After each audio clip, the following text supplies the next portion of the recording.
What does it take to turn breakthrough medical innovation into real-world impact, especially when the stakes are human lives and the system is stacked against you? Welcome to Industry Ignited. I'm your host, Dr. Leeanne Aguilar, and today I'm joined by Joseph Rafferty, CEO of Vestec Incorporated. Joe is a seasoned medtech leader who has spent decades designing, building, and scaling commercial and operational excellence across some of the most complex sectors in healthcare. Joe, I'm excited to have you here. Well, thank you for the invitation, and I'm very flattered and humbled to be invited. So thank you for bringing me on. Well, let's get started. I know you began your career actually in journalism, not medical devices. What drew you into medtech, and how did that early training shape the leader you became? That's a wonderful question, and quite frankly, insightful. Back in the early '80s, I got out of Temple University in '79 with that journalism background. And back in the early '80s, you may remember there was an awful lot of exciting innovation going on in the medical field, things like heart transplants and lung transplants and kidney transplants and things like that. So there was a lot of excitement going on there. And I realized that a lot of the same skill set, the inquisitive nature of a journalistic mind and the ability to ask questions of heart surgeons, of lung surgeons, et cetera, kind of lent itself to being able to understand what their problems were and then being able to fix or help them fix the problems with new technologies or new techniques. You know, you're in one hospital one day and you're in another hospital the next day. And if you're paying attention, you know, you're taking your notes for a story, if you will, you can bring some of that insight to other clinicians. So that part was very attractive. And oh, by the way, you're really dealing with the best and the brightest minds, hands, and eyes in the world. You know, that it was the cutting edge of medical, surgical innovation. So I've been blessed to be able to stay on that cutting edge my entire career, you know, listening to these clinicians share what their problems are and moving with the innovation. So, right. Wow. Yeah, that actually makes a lot of sense. So you were there, you know, for a different purpose. You were there to write the stories, but at the same time, you were getting exposed to all of this new, you know, technology and innovation and the, you know, leaders, like you said, in that space. And were you traveling around the country, the world, or you know, where was the, you know, this journalism happening? Well, that specifically was the transition. Once you realize that there's a microcosm, there's a big business out there, and a lot of people were making a lot of money. So you could kind of make that transition and utilize some of those journalistic skills and become a salesperson in that really cutting edge type of an environment. I arguably made that transition very quickly, realizing that there were a lot opportunities. Opportunities there. Having been married early and started my family early, it was a great opportunity to make a very nice living on that cutting edge, if you will. So, okay. So were you in medical sales to start with? Yeah. Got right into it straight away. And frankly, one of the interesting dynamics, how to put this succinctly, when you can understand what the clinicians are talking about and you can understand the challenges, but also understand the peer-reviewed literature and how that might support a conversation, it really does separate you from a lot of your peers, if you will. And so having the ability to, for lack of a better term, talk clinical trash with clinicians, you know, in the operating room or in the cardiac cath lab, because you've done your homework, was an opportunity to set yourself apart, but also you had mentioned earlier about building commercial organizations. When you know someone that can do that, that's excited about being on that cutting edge and can handle the pressure of running a case clinically, because you're in there with these new technologies. You're literally teaching these physicians as they're doing these procedures. Right. So as you're building those teams, they have to have not only the megs around, but the nerve to be able to stand in there and coach these clinicians through really novel technology, novel procedures. And so that was a big learning early on, that you really can, if you're watching what's going on with commercial part of the business, you can see those that are going to succeed and those that aren't, based on their ability to command a room, if you will. Yeah, that definitely makes sense. So it's not only understanding the language and, speaking their language, but it's also doing the homework before. And I guess that's probably stem from journalism as well. Doing your research on a story, you're going in there equipped with background knowledge that then you can use to further the conversation, show that that you really understand the complex nature. You're not just the surface level understanding, but you have a deep understanding that can also serve to educate them. Yes. Yeah. Okay. Yeah. Yeah. Yeah. That's Very good. awesome. Now, you've helped build multiple businesses from the ground up. Looking back, what early experiences most prepared you for scaling complex organizations? Well, I was blessed early on working with some large corporations that were starting entirely new businesses. So they had a history and a background of teaching and coaching leadership excellence. They had, and I don't want to say written the book, but they had a real grounding of what they did to teach leadership skills and move people through a process. Companies like J&J, CR Bard, ACS Guidance, where if you availed yourself of the resources, if you humbled yourself and availed yourself of the resources, there were a lot of extremely beneficial classes and tools, but also there are a lot of generous people there that were very willing, and they had been tremendously successful in early stage businesses that were more than willing to opine and share their thoughts and coaching. And so I think that was a big thing, that if people are offering you free education, embrace it and take what you can and utilize it. So. Oh, yeah, no, that's really good advice. And that's great that you are surrounded with those people who are willing to share. And yeah, that you were also receptive to taking their advice and recommendations and to learn from them. I can definitely relate. I started my business much the same way. I was working in marketing in an agency and just became a little sponge. And I had others there who were sharing, and that just fueled my curiosity even. And yeah, that's awesome. Now, was there a moment in your career when you realized that you were meant to lead at the intersection of innovation and commercialization? Another great question. Thank you for asking that. I think that as you look back, each of those new companies and the challenges that come with the new technology and really educating clinicians on what this technology can do for their patients, you find that not only are you dealing with, if you're familiar with that, they call it the marketing adoption model. You've got that 1 or 2% or the first movers and the early adopters and so on. If you as a salesperson, as a business marketing commercialization leader, if you're always dealing with this top 1 or 2% really in the world, you appreciate what they bring, the wisdom they bring, the things they see that maybe others don't, but also you get the visibility to commercial people.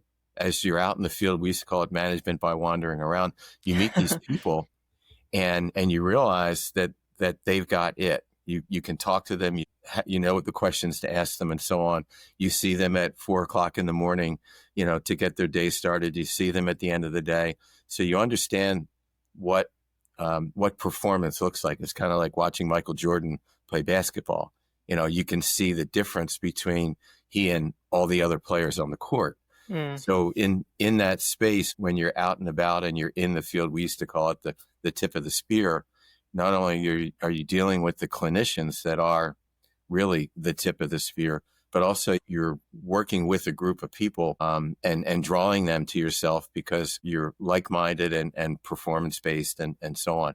So it becomes very obvious to those that know what they're looking at to identify the performers and build a team around that, coach them. Again, they're hungry. They want to Right. learn and they want to perform. We used to joke around at ACS Guidance. They would have these President Club awards every year. And it was quite uncanny for a really large organization how many of the same people went every year. That wasn't just by happenstance. They went because they knew how to move the needle. They knew what it took to grow the business. So Yeah. it No, was that makes sense. it was early on, very early on. So. Yeah. Now, for listeners unfamiliar with Vestec, what problem are you solving and why is it so critical in today's healthcare landscape? Yeah. Vestec, the founders came to me, Dr. Johnny Doga and Dr. Terry Richard, a general surgeon back when they were the top of the pyramid, and Terry Richard is a CT surgeon from Paris. And they brought this technology to me. And I really didn't appreciate what they were saying. According to BMO, the investment banker, the aortic repair space right now is somewhere around a $7 billion market. Wow. Yeah, so it's big. And it's been successful. The founders said that it needs to be more successful. It needs to be more durable because these aortic grafts are being implanted in patients that have aneurysms, aortic aneurysms. If they're not addressed and they rupture, you've got a very, very high probability of passing away. So when they identify these aortic aneurysms, they put these endovascular grafts in through two small holes in the arteries in the legs, the femoral arteries, and they put the graft inside the aorta to exclude blood flow and depressurize the sac. And it sounds like a great idea. The founders made a comment to me that physics is a cruel mistress, and that when you've got diseased aortic tissue and you put a graft in there that's only being held in place by radial force, when you put radial force, outward force on already diseased tissue, the probability of that tissue dilating, the graft leaking and falling down goes up. And so the clinicians, Dr. Doga and Dr. Richard, developed this device that essentially sutures the graft in place, much like an open surgical repair, so that you get the durability of a surgical repair, but you've delivered these sutures through the very same sheath that's already in place, over the very same guide wire that's already in place when the physicians are implanting these endovascular grafts. And many physicians will say, we don't need to throw out the entire endovascular graft business. We just need to make it more durable, because the data would suggest around the world, 1.4 billion baby boomers have a probability of, if it's women, it's about 2%. If it's men, it's up to about 8% of having an aortic aneurysm. Wow, that's so big. That's exactly. Huge. Yeah. It's a big population. Combine that with, depending on the complexity of their aneurysm, somewhere between 20 and 30 and 40% will be back for a second repair procedure within 2, 3, 5 years.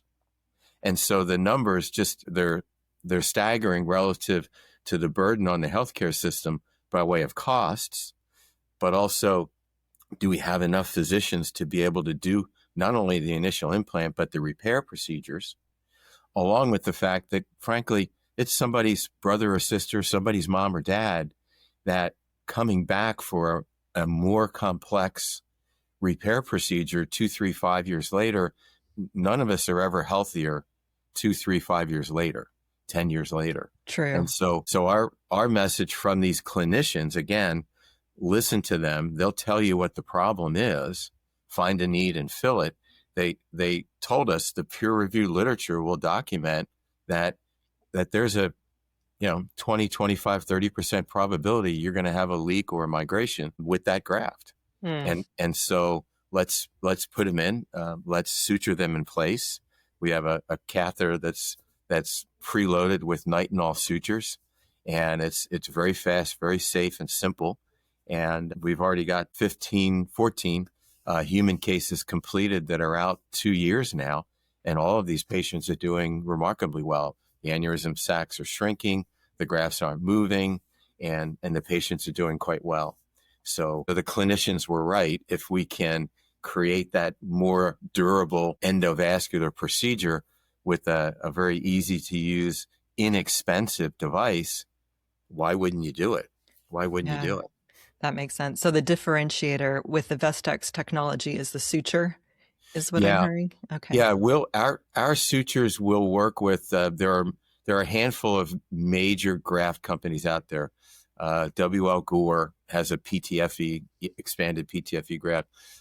Cook, Medtronic, Terumo all have Dacron grafts. We can sew all them in place. So the physician can pick which graft they want to insert into the patient. And then we go in right after that and we use our catheter to suture that graft in place, whether it's right below the renal arteries or above the renal arteries. We're agnostic in that regard also, that we can suture the graft in place and help to make it more durable and really keep these patients from coming back. Right. Yeah. And I'm hearing that's the fundamental difference, is that your sutures, regardless of which type of graft you're using, are much more durable and preventative. And so patients aren't having to come back and expose themselves to surgery and all of the complexities that come along with that. You are correct. One of the challenges also is that in the world today, if 80% of these aneurysms are repaired endovascularly, you've got maybe 10, 12, 15 years of vascular fellows that have been trained, and arguably 80% of their aneurysm procedure repairs have been endovascular. And so when these patients come back and they can't be repaired endovascularly and they have to have an open surgical repair, there's a little bit of a mismatch in the skill sets. Clinicians are really good at repairing things endovascularly, but when they've got to go back in now, they haven't really done that many open surgical procedures in their training. Right. Yeah. So it's an interesting time in our medical skills delivery, where you've got these key opinion leaders that are experienced, that we really have to rely on them to do these complex procedures, the repair procedures. So, and why hasn't this problem been fully resolved before? Well, to Medtronic's credit, we have one competitor out there, and Medtronic bought them years ago because they did recognize it. And then clinicians have said that was a great first generation tool. We need to evolve the technology. We need to evolve the ability to deliver these sutures easily and safely, et cetera. I think part of it also is that those key opinion leaders, they're at Mount Sinai, they're at Cleveland Clinic and Mayo. The implants that were done at the community hospital, when they have a problem, they're not going back to the community hospital. They're going to the big centers. So if you talk to the big center physicians they're on our advisory board, Sean Lydon from Cleveland Clinic and Dan Clare from Vanderbilt, they're on our advisory boards, and they're saying that it's a big problem. And now it's a matter of companies like ours and clinicians like them having the courage to say, hey, we need new tools. These grafts are all FDA cleared. We don't want to throw the entire system out. It works. We just have to make it better. We have to make it more durable. And I think that when you've been at that cutting edge, that adoption curve and that mindset, that we do have that problem that needs to be addressed, as you know, that curve, oftentimes, whether it's FDA or CMS, Society for Vascular Surgery, a lot of that has to catch up. The white paper, the peer-reviewed literature has to catch up to support mainstream behavior. Right.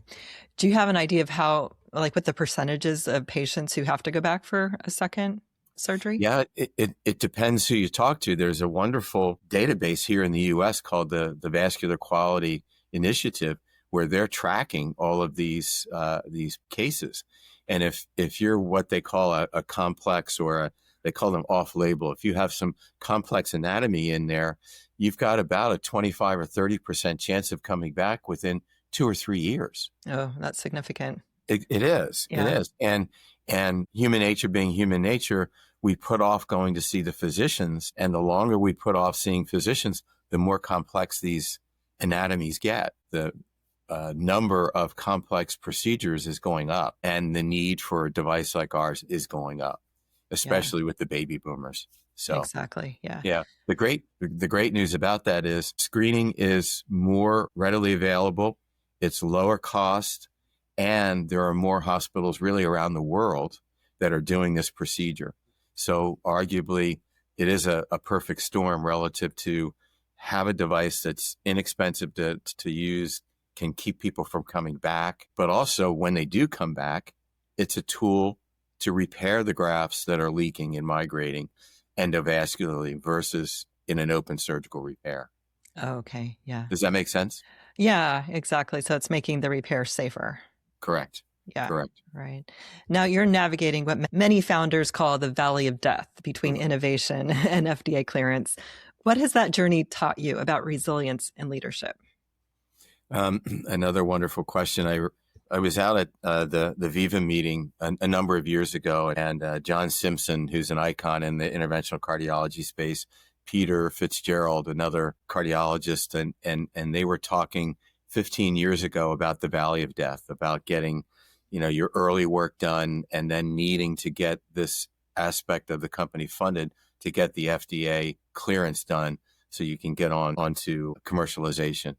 And I guess what I've learned about this in life, if life is that sinusoidal wave, that it is what happens, it doesn't go away. You just have to learn and listen to these people and take the coaching, manage your cash, keep the investor funnel full, and do what you can to survive that valley of death, because it is part of that sinusoidal wave of life, and trying to get through it.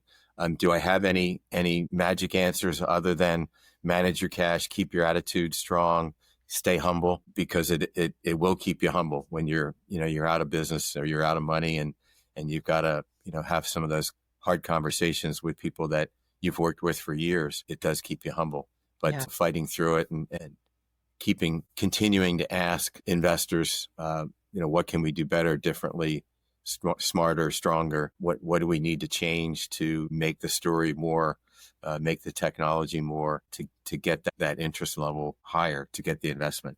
Right. Does that make sense? Yeah, it does. And it can be a long process too. I know. So keeping spirits high, keeping that mindset in shape, weather the storm. And now, we were very fortunate.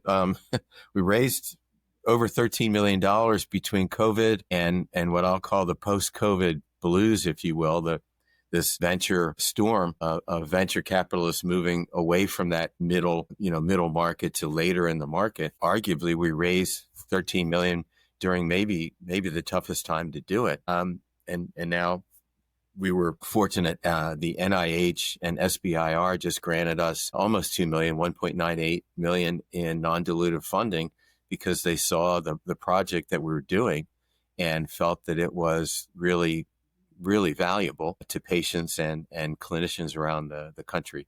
So we're blessed in that regard. We filed it under the Biden administration.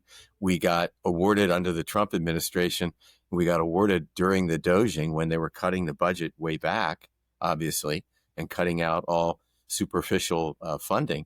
So we felt very fortunate going through that scrutiny. And then when the government was shut down, we were able to get our funds each time we requested funds. We're living under the lucky star, if you will. Yeah, that's super fortunate. Now, that was going to be my question, though, about the venture capital. How has the current venture capital environment reshaped how medtech companies think about funding and growth?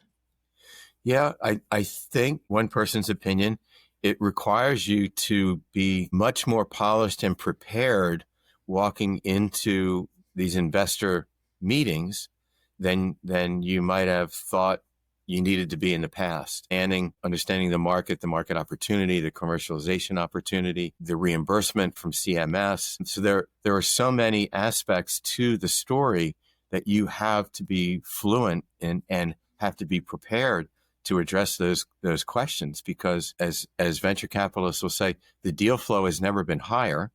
It's kind of like that. They talk about the Mississippi River. It just keeps flowing, and the deal flow, the new deals, the old deals, coming back, has never been higher. And it requires a level of professionalism and scrutiny that maybe has never gotten to this level before.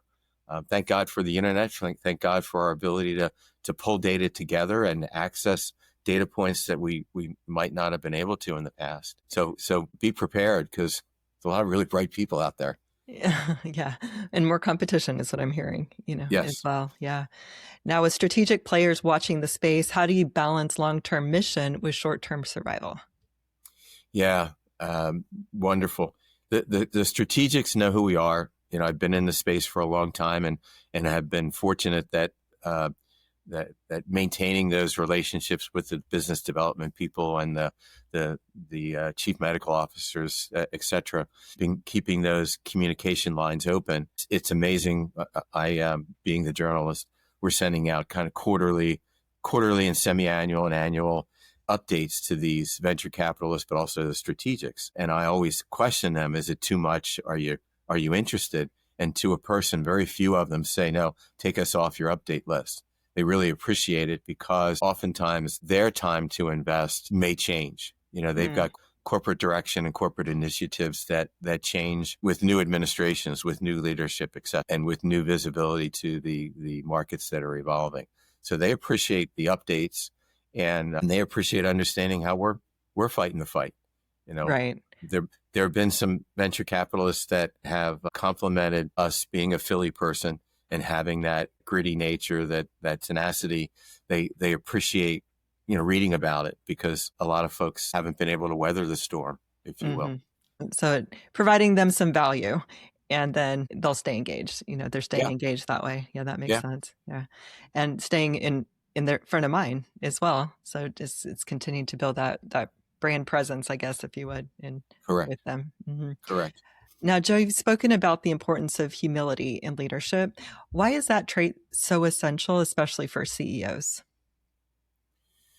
Well, personally, we've all walked into a room and shied away from certain people. And what I've learned in life is that those folks that ask a lot of questions can learn a lot and can arguably draw people to them that want to share. I've been blessed early in my career with some mentors that were humble folks also, and were very, very willing to share. So they were great examples. But when you surround yourself with really bright people, and that keeping your mouth shut and your ears open can really bring an awful lot of value in the boardroom, if you've got the right board members with a lot of these CEO groups and investor conferences, it is amazing how many folks are willing to share in a very genuine way. And that exposure kind of reinforces the fact that you don't know everything. And you never will. And the more you ask questions and the more you go back, maybe it's going back to those journalistic roots where you're asking questions and listening about how people have done things. It is amazing what you learn. Additionally, when you're building your team and you've got experts on your team, operations and technical and engineering, they're the experts in the room, project management and so on. Listen to them, stay humble and listen to them and take their coaching. You're still gonna be stuck with the decision. The ultimate decision. Right. But getting educated by those who know more in those specific areas and listening to their input, and also stay curious is what I'm really hearing. It's just maintain that curiosity, never assume that you know everything, and be open to the feedback from others before making those decisions. Yeah. Absolutely. Now, for entrepreneurs entering medtech today, what mistakes do you see repeated most often? That's another wonderful question. I think everybody's baby is beautiful, right? It's the best idea that God ever created. The Stanford, I'm going to butcher the name now. Stanford, I think it's Musellum Biodesign Group, talks about identifying a need, being in the operating room with physicians, identifying a need, and then validating how big the need is, how big the problem is, how big the market is, and how hard is it going to be to commercialize it, et cetera. And what I oftentimes will see is that there are CEOs that many of them will say, well, we won't need to commercialize because we're going to get taken out. A strategic will take us out, as soon as we get FDA clearance or as soon as we do first in humans and so on. And so that whole journey gets cut short, and that will alienate an awful lot of VCs, that you're that naive that the journey is going to be shortened because of the baby being beautiful. And frankly, have you validated all of those early steps? And so what I've learned is just, smile and wish them well. And they're going to find out that the VCs, they want to know what your commercialization plan is. They want to know what happens when you don't get purchased. Do you have the team and the insight to be able to go ahead and build this and get it to market. So those are some of the bigger things that I see. So don't be presumptuous, basically. Yeah. Everybody's Yeah. baby is beautiful, but, hope for the best, but plan for the worst. Right. Yeah. You're going to have to commercialize one way or the other, Right. and plan for it. Mm-hmm. And believing in your product enough to think that far ahead, to be that strategic, to, Yeah. I guess it's showing them that no matter what, you are going to move forward. Right. Yeah. Right. And some call it contingency planning. The what if. What if we don't get bought as soon as we've done our first in humans? Well, then here's the plan. And what if we don't get bought after FDA? Here's the plan. Move forward in that regard. That if you don't have those contingencies, oh well, that speaks volumes to the venture capitalists that would arguably invest in you or invest in the technology. So most of the VCs will say, it's almost cliche, that they're not really investing in a technology; they're investing in a leadership team. And so the fact that we're in Death Valley may speak to the leadership team, but we're still here and we're fighting the fight. So yeah, exactly. Now, finally, Joe, if you could give one piece of advice to innovators building in high risk, high impact industries, what would it be? Do your homework relative to the market opportunity and the market problem. Again, it goes back to somebody has a great idea. They think it's a great idea, and go talk to those clinicians, that 1 or 2% that really are at the front edge, the leading edge. Go to the large institutions and understand what their problems are, so that you understand whether your technology answers and solves a problem. What are you trying to fix, accomplish, avoid? And frankly, if the clinicians tell you that it doesn't solve any problem, go find a problem to fix. But there are lots of ideas out there that are, fourth, fifth, eighth, version of an existing technology. Is that a market you want to get into, or is there something novel? As you said about us, it's a fairly novel, fairly large market, and a fairly novel, volatile space. Pick the right space to get into. Right. Does that answer your question? Yeah, definitely. So make sure that the problem you're solving is actually a true problem, and that there's the demand there, that it's not already saturated with other people who are trying to work on that same problem, and figure that out by going to the leaders in the institutions and the industries. Now, how do you get access to those people? Everybody's not your friend until they're your friend. Yeah. Between the internet and sales meetings or investor conferences and professional meetings, having the courage or the humility to introduce yourself and say hello and ask some questions. It is amazing how approachable these folks really are. They are larger than life individuals. Sean Lydon is our chief medical officer, and he's the chairman of the Department of Vascular Surgery at Cleveland Clinic. Dan Clare is the chairman of, I think, of all surgery down at Vanderbilt. Yeah. But when you get to meet these people, they are very down to earth, fathers, husbands, they're regular people like the rest of us. They just have really big jobs. Yeah, exactly. And so if you get the chance to reach out and say, hey, can I ask you a question or two? You'd be surprised how approachable they really are. So. Yeah, well, that's good advice. Yeah. Well, Joe, thank you for sharing your journey, your leadership philosophy, and the meaningful work you're doing at Vestec. For listeners who want to learn more about Vestec, where should they go? Well, our website is really complex. It's www.vestec.com. If you also go on YouTube and YouTube Vestec, we've been in the fight for quite a while. So there's lots of video out there, and physicians making presentations and so on.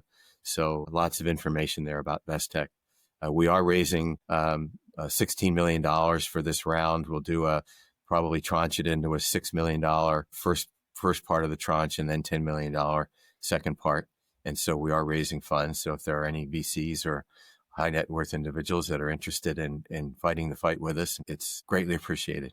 It's a hell of an opportunity. Great opportunity. And I look forward to following your journey. Very exciting. Thank you. Yeah. Thank you. And for our listeners, if you enjoyed this episode, be sure to subscribe and tune in to the next conversation. Until next time, stay bold, stay curious, and keep igniting industry.